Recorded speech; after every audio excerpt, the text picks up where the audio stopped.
अयोध्या की महिमा तो खुद प्रभु श्री राम ने कही है।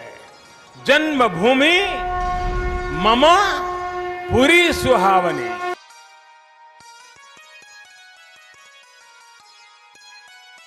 नमस्कार दर्शक बंधु, आपण मानू स्वागत जनाऊछु amazing world Odia YouTube channel आउ एक नुआ वीडियो को। तो दर्शक बंधु, सनातन धर्मर आस्था रखुवा भक्त एही 2024 मसीहार प्रथम मास बा जानुआरी 22 बहुत मंगलमय दिन हेबाकु जाउछि। एही मास एक ऐतिहासिक दिन हेबाकु जाउछि, कारण अयोध्या निर्माण सरीथिबा भव्य मंदिर रे रामलालांकर प्राण प्रतिष्ठा हेबाकु जाउछि। तो दर्शक बंधु, राम मंदिर प्राण प्रतिष्ठा पूर्व अचानक एते चमत्कार कौन पाई घटुछि? सर्वप्रथमे गिद्ध पक्षींकर दल राम मंदिर पाखरे देखागला, जहाकू जटायुंकर वंशज कुहागला। लोकमाने जहाकू पूजा मध्य कले। एहा परे किछि भालू अयोध्या रे पहुंचिले, जहाकि जाम्बवंतंकर प्रतीक अटंती। किंतु एबे एही परि चमत्कार देखिबाकू मिलिछि। तो दर्शक बंधु, अयोध्या रे एमिति चमत्कार घटिछि जहा समस्त अयोध्यावासी को आश्चर्य कर देछि।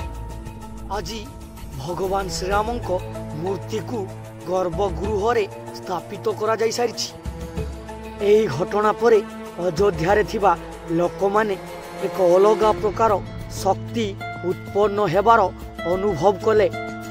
लोकमानंकु लागिथिला आज जेमिति अयोध्या को खुद भगवान श्रीराम जी आसी सारिछंती।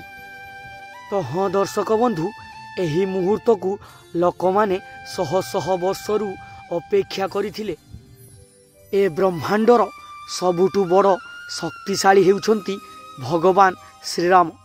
कारण भगवान श्रीरामंकर शक्ति तो सही दिन जना पड़ जाइथिला, जेतेबेले माता सीतांकु आनिबा पई रावणर लंकापुर श्रीलंका को जीवा पई पड़िथिला। किंतु एहा मध्यरे समुद्र पड़ जाइथिला। सेतेबेले भगवान श्रीरामंकर नामरे पानी रे बड़ बड़ पत्थर भासीबाकू लागिथिला। तो यह देखी बानर सेना मध्य से दिन आश्चर्य हो जाइथिले। तो दर्शक बंधु, रामायण समयर सही पुल को आज भी आमे देखिबाकू पाऊ। वैज्ञानिक माने मध्य एही जिनिस को मानि सारिछंती। काहेकि ना वैज्ञानिक कौनसी कथा को मानिबा पूर्वरु तार सत्यासत्य को परीक्षा करती एवं रामायण सह जड़ित आहुरी अनेक स्थान मध्य रहिछि, जहा एबे मध्य आमे देखिबाकू पाउछु। तो दर्शक बंधु, आपण जानिकी आश्चर्य हेबे जेतेबेले समुद्र रे श्रीरामंक द्वारा सही पल को निर्माण करा जाइथिला। तो आपनकु आश्चर्य लागुथिबो समुद्र रे एही परी पल किपरि निर्माण सेतेबेले होइथिला। सेतेबेले तो कौनसी इंजीनियर नथिले किंबा पानी रे किपरि पत्थर भासिला। तो एही घटनावली को आमे एही वीडियो रे आपण माननकु जणाइबु।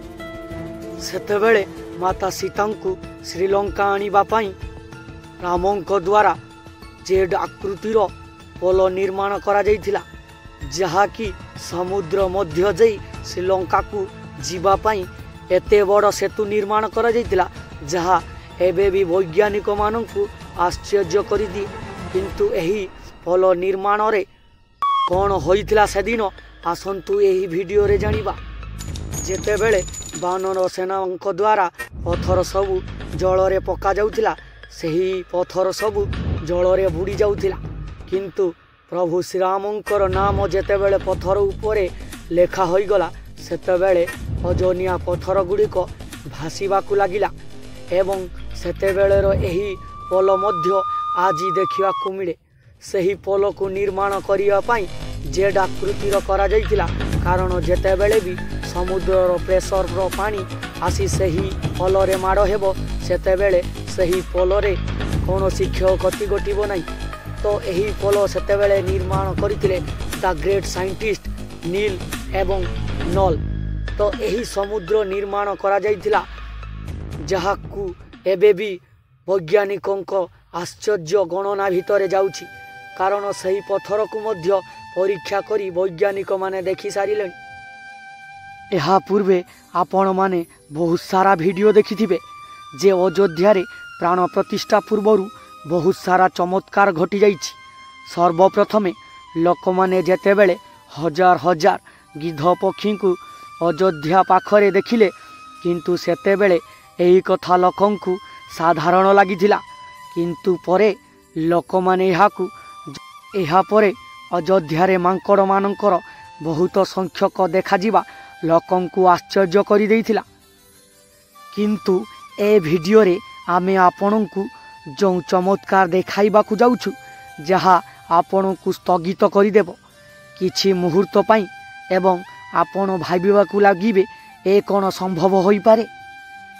ତ ଦର୍ଶକ ବନ୍ଧୁ, ଏ ଭିଡ଼ିଓରେ ଯେତେବେଳେ ଆପଣମାନେ ଏହାର ସତ୍ୟତା ଜାଣିବେ, ଆପଣମାନେ ମଧ୍ୟ ପ୍ରଭୁ ଶ୍ରୀରାମଙ୍କର ଜଣେ ସଚ୍ଚା ଭକ୍ତ ହୋଇଯିବେ।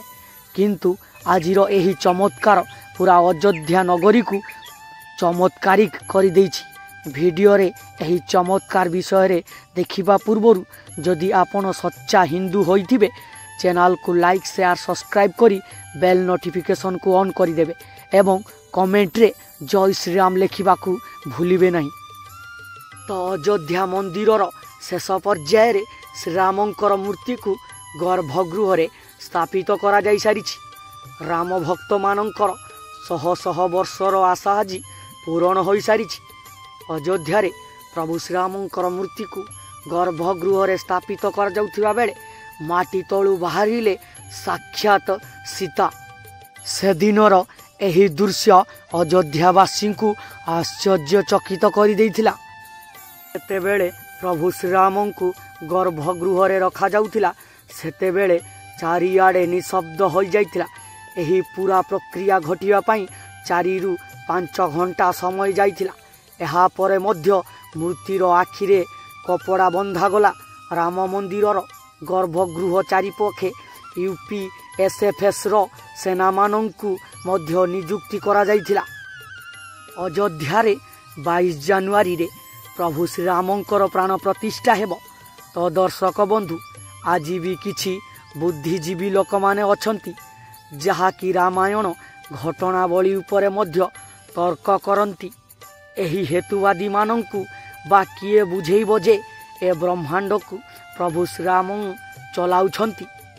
ଦର୍ଶକ ବନ୍ଧୁ, ଯେଉଁମାନେ ଏହି ଭିଡ଼ିଓକୁ ଦେଖୁଛନ୍ତି, ଯଦି ସଚ୍ଚା ହିନ୍ଦୁ ଭକ୍ତ ହୋଇଥିବେ ତାହେଲେ ଏହି ଭିଡ଼ିଓକୁ ବହୁ ମାତ୍ରାରେ ସେୟାର କରିବେ ଏବଂ 22 ଜାନୁଆରୀର ଏହି ପ୍ରାଣ ପ୍ରତିଷ୍ଠା ଦିବସରେ ଆପଣମାନେ ଯାଇ ଅଯୋଧ୍ୟାରେ ପ୍ରଭୁ ଶ୍ରୀରାମଙ୍କର ପ୍ରାଣ ପ୍ରତିଷ୍ଠା ଦିବସ ପାଳନ କରିବେ। ତ 22 ଜାନୁଆରୀ ପୂର୍ବରୁ ଅଯୋଧ୍ୟାକୁ ନୂଆ ବହୁ ରୂପରେ ସଜେଇ ଦିଆସାରିଛି। ମନ୍ଦିରରେ ପ୍ରଭୁ ଶ୍ରୀରାମଙ୍କର ପ୍ରାଣ ପ୍ରତିଷ୍ଠାର ସମୟ 12:20 ନିର୍ଦ୍ଧାରିତ କରାଯାଇଛି। ଯେଉଁ ପ୍ରତିମାକୁ ମନ୍ଦିର ଗର୍ଭଗୃହରେ ରଖାଯାଇସାରିଛି, ଏହାର ଓଜନ 200 କିଲୋରୁ ଅଧିକ ହେବ। ଭଗବାନ ଶ୍ରୀରାମଙ୍କର ଏହି ପ୍ରତିମା 5 ବର୍ଷର ପିଲାଙ୍କ ଭଳି ଗଢ଼ାଯାଇଛି। କିନ୍ତୁ ଆଜି ଯେତେବେଳେ ରାତି 12ଟାରେ ପ୍ରଭୁ ଶ୍ରୀରାମଙ୍କର ଗର୍ଭଗୃହରେ ମୂର୍ତ୍ତି ସ୍ଥାପନ କରାଯାଉଥିଲା, ସେତେବେଳେ ଘଟିଛି ଏକ ଚମତ୍କାର ଘଟଣା। ମାଟି ତଳୁ ବାହାରିଲେ ସାକ୍ଷାତ ସୀତା। ତ ଆପଣମାନେ ରାମାୟଣରେ ଶୁଣିଥିବେ, ଯେତେବେଳେ ମାତା ସୀତାଙ୍କୁ ସତୀତ୍ୱ ପରୀକ୍ଷା କରିବାକୁ କୁହାଯାଇଥିଲା, ସେତେବେଳେ ମାତା ସୀତା ଅଗ୍ନିରେ ଝାସ ଦେଇଥିଲେ ଏବଂ ମାଟି ତଳକୁ ଚାଲି ଯାଇଥିଲେ। ତ ଏବେ ପ୍ରଭୁ ଶ୍ରୀରାମଙ୍କର ପ୍ରାଣ ପ୍ରତିଷ୍ଠା ଯେତେବେଳେ କରାଯାଉଛି, ସେତେବେଳେ ମାଟି ତଳୁ ସାକ୍ଷାତ ସୀତା ବାହାରି ପ୍ରଭୁ ଶ୍ରୀରାମଙ୍କର ସ୍ୱାଗତ ଜଣାଇଥିଲେ। ତ ଏହି ଘଟଣା ପୁରା ଅଯୋଧ୍ୟାବାସୀଙ୍କୁ ଆଶ୍ଚର୍ଯ୍ୟ କରିଯାଇଥିଲା। ତ ଏହି ଘଟଣାକୁ ସମସ୍ତେ ଆଚମ୍ବିତ ହୋଇ ଦେଖି ରହିଥିଲେ ଏବଂ ସେଠାରେ ଜଳୁଥିବା ନୀରବ ଆଲୋକକୁ ଯାଇ ଦେଖିବା ପରେ ସାକ୍ଷାତ ସୀତାଙ୍କର ମାଟି ତଳୁ ଏକ ପ୍ରତିମା ମୂର୍ତ୍ତି ବାହାରିଥିଲା ଏବଂ ସେହି ମୂର୍ତ୍ତିକୁ ମଧ୍ୟ ଅଯୋଧ୍ୟାରେ ସ୍ଥାପନ କରାଯିବ ବୋଲି ଅଯୋଧ୍ୟାର କମିଟି ମେମ୍ବର୍ସ ମାନେ ନିଷ୍ପତ୍ତି ନେଇଛନ୍ତି। ତ ଦର୍ଶକ ବନ୍ଧୁ, ଦେଖିବାର ଅଛି 22 ଜାନୁଆରୀ 2024 ମସିହା ଯେତେବେଳେ ପ୍ରଭୁ ଶ୍ରୀରାମଙ୍କ मूर्ति रे प्राण दियाजिबो सेतेबेले कौन घटना घटुची कारण आपण माने देखि आसीथिबे प्राण प्रतिष्ठा पूर्वर 10-15 दिन आगरू जो सबू चमत्कारिता देखा मिलूची किंतु जो दिन प्रकृत प्राण प्रतिष्ठा हेब से दिन अयोध्या रे कौन यहीपरि अलौकिक घटना घटिब तो यहीपरि समस्त प्रकार अलौकिक घटना विषय आमे आपण मानकु जणाइबु एही अमेजिंग वर्ल्ड ओडिया चैनल माध्यम रे। तो दर्शक बंधु यही वीडियो को बहुत मात्रा रे शेयर करी प्रभु श्री रामंकर भक्त मानकु उज्जीवित करंतु एवं यही वीडियो को लाइक शेयर सब्सक्राइब करी कमेंट रे जय श्री राम लिखि दियंतु। तो यही वीडियो रे आमे अनेक आहुरी चमत्कार घटना विषय रे देखिबु तो वीडियो को शेष पर्यंत देखंतु।